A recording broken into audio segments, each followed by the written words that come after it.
বাংলাদেশে অনুষ্ঠিত শান্তিপূর্ণ নির্বাচন ভারতের রাজনীতিকে কাঁপিয়ে তুলেছে। কারণ বাংলাদেশের সুষ্ঠু ও শান্তিপূর্ণ নির্বাচনের উদাহরণ টেনে পশ্চিমবঙ্গের মুখ্যমন্ত্রী মমতা ব্যানার্জি এক সংবাদ সম্মেলনে দিয়েছেন চাঞ্চল্যকর মন্তব্য, যার পর থেকেই দেশটির রাজনীতি ও ক্ষমতাসীন দল বিজেপির মধ্যে বিরাজ করছে চরম উত্তেজনা।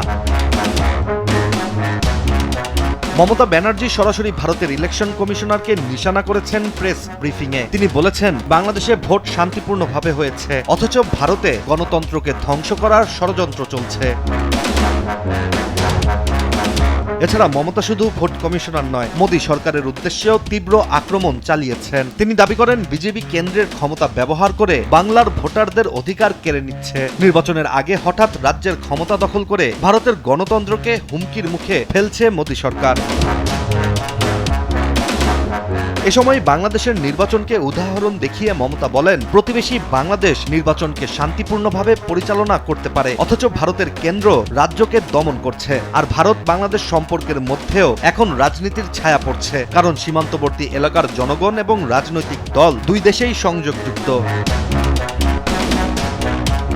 মমতা ব্যানার্জির এমন মন্তব্যেই উত্তপ্ত ভারতের রাজনীতি। কারণ 2024 সালের 5 আগস্ট ছাত্র জনতার আন্দোলনে বাংলাদেশের রাজনৈতিক পট পরিবর্তন হলে ঢাকার সাথে দিল্লির সম্পর্কে ফাটল ধরতে শুরু করে।